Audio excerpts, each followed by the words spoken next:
14 শতকের ভারতবর্ষ তখন দিল্লি সালতানাতের অধীনে। দিল্লির সিংহাসনে বসে শাসন করছেন মোহাম্মদ বিন তুঘলক। তার দরবারে ক্ষমতাশালী ব্যক্তি ছিলেন চাচাতো ভাই ফিরোজ বিন রজব। এই ফিরোজেরই বিশ্বস্ত কর্মচারী আলী মুবারক একদিন দরবারে নিয়ে আসেন এক তরুণকে। নাম তার ইলিয়াস। আলী মুবারকের দাইমার সন্তান এই ইলিয়াসকে চাকরিতে নিয়োগ দেওয়া হয়। কিন্তু ভাগ্য দ্রুতই পাল্টে যায় সেই তরুণের।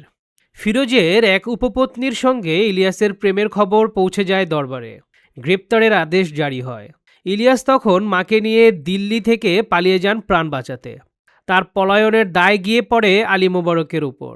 অপমানিত ও চাকরিচ্যুত আলী মুবারক চলে আসেন লখনৌতিতে, যেখানে নতুন করে শুরু করেন তিনি।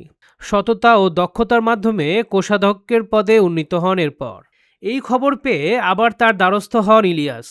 পুরানো বিশ্বাসঘাতকতার কারণে প্রথমে বন্দী করা হলেও মায়ের অনুরোধে আলী মুবারক তাকে ক্ষমা করে দেন এবং সপ্তগ্রামের সেনাবাহিনীতেও যোগ দেওয়ার সুযোগ করে দেন। 2 বছরের মধ্যেই ইলিয়াস তার যুদ্ধ কৌশল ও তলোয়ার চালানোর দক্ষতায় সবার মন জয় করে নেন, হয়ে ওঠেন সেনাপতি। তখন বাংলার ভেতরেই চলছিল এক ভয়ঙ্কর বিশৃঙ্খলা, রাজনৈতিক টানাপোড়েন। লখনৌতি, পান্ডুয়া, সপ্তগ্রাম ও সুবর্ণগ্রাম ছিল আলাদা আলাদা গভর্নরের দখলে, যারা কেউই দিল্লির আদেশ মানতে চাইছিল না। একে অপরকে সরাতে সবাই গোপন যুদ্ধ, ষড়যন্ত্র ও বিশ্বাসঘাতকতায় জড়িয়ে পড়ে। সে সময় আলাউদ্দিন আলী শাহ ছিলেন সপ্তগ্রাম অঞ্চলের শাসক, যিনি এই বিশৃঙ্খল পরিস্থিতি সামলাতে রীতিমতো হিমশিম খাচ্ছিলেন।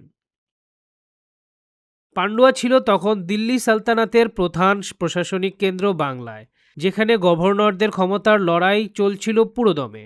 এই অরাজক অবস্থার সুযোগ নিয়েই 1342 সালে ইলিয়াস আলাউদ্দিন আলী শাহকে পরাজিত করে লখনৌতি ও সপ্তগ্রামের নিয়ন্ত্রণ নেন ইলিয়াস শাহ এবং নিজেকে স্বাধীন শাসক ঘোষণা করে নাম নেন শামসুদ্দিন ইলিয়াস শাহ, অবিভক্ত বাংলার প্রথম মুসলিম স্বাধীন সুলতান। এরপর তিনি পান্ডুয়া দখল করে সেখানেই রাজধানী স্থাপন করেন, যা বাংলার রাজনৈতিক কেন্দ্র হয়ে ওঠে। ইলিয়াস শাহ শুধু শাসকই ছিলেন না, ছিলেন সংস্কারকও। সেনাবাহিনীতে তিনি বাঙালি, হিন্দু ও মুসলমানদের সমানভাবে অন্তর্ভুক্ত করেন। গড়ে তোলেন শক্তিশালী পদাতিক বাহিনী ও বিশাল নৌবহর। সুচারু যুদ্ধকৌশলী ইলিয়াস শাহ নদীবেষ্টিত বাংলার নৌবাহিনীর প্রয়োজনীয়তা ঠিকই অনুভব করতে পেরেছিলেন। বাংলার সামরিক শক্তিকে তিনি এক নতুন উচ্চতায় নিয়ে যান। এর ফলে তিনি স্থানীয় হিন্দু রাজা ও সামন্তদের আক্রমণও কার্যকরভাবে দমন করতে সক্ষম হন। উড়িষ্যা, নেপাল ও বিহারে একের পর এক অভিযান চালিয়ে আশপাশের অঞ্চলে বাংলার প্রভাব বিস্তার করেন তিনি। উড়িষ্যার রাজা নরসিংহদেবকে পরাজিত করে জয়পুর, কটক ও চিল্কা দখল করেন। এমনকি নেপালের দুর্গম পাহাড়ি পথ পেরিয়ে কাঠমান্ডু পর্যন্ত পৌঁছে যান। এই অভিযানের মাধ্যমে তিনি বাংলাকে একটি আঞ্চলিক সাম্রাজ্যিক শক্তিতে পরিণত করেন। দিল্লির বিরুদ্ধে অভিযানে তিনি বিহার ও পূর্ব উত্তরপ্রদেশ একাই কাঁপিয়ে দেন। শেষ পর্যন্ত অতিষ্ঠ হয়ে দিল্লির সুলতান ফিরোজ শাহ বাংলায় অভিযান চালান খোদ নিজেই। দুপক্ষের মধ্যে ভয়ঙ্কর যুদ্ধ হয় একডালা দুর্গে। বাংলার পদাতিক বাহিনী ও দিল্লির অশ্বারোহী বাহিনীর মুখোমুখি সংঘর্ষ ইতিহাসে বিরল একটি ঘটনা হয়ে আছে।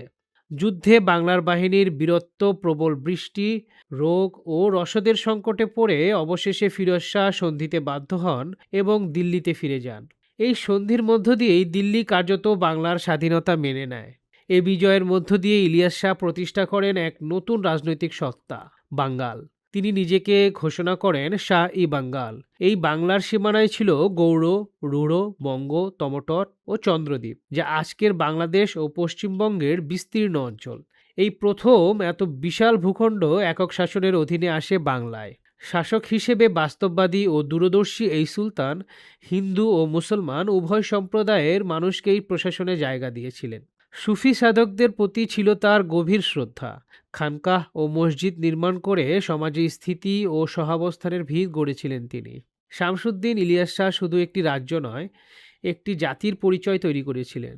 তিনিই প্রথম বাংলাকে দিল্লির ছায়া থেকে বের করে এনে স্বাধীন রাজনৈতিক সত্তায় রূপ দেন। 1358 সালে বার্ধক্যে তার মৃত্যু হয়। তার উত্তরাধিকারী সিকান্দার শাহ সেই উত্তরাধিকার বহন করেন। কিন্তু ইতিহাসে অমর হয়ে থাকেন সেই মানুষটি, যিনি বাংলাকে প্রথমবারের মতো একক স্বাধীন রাষ্ট্র হিসেবে দাঁড় করিয়েছিলেন। শামসুদ্দিন ইলিয়াস শাহ, বাংলার রাষ্ট্রচেতনার স্থপতি।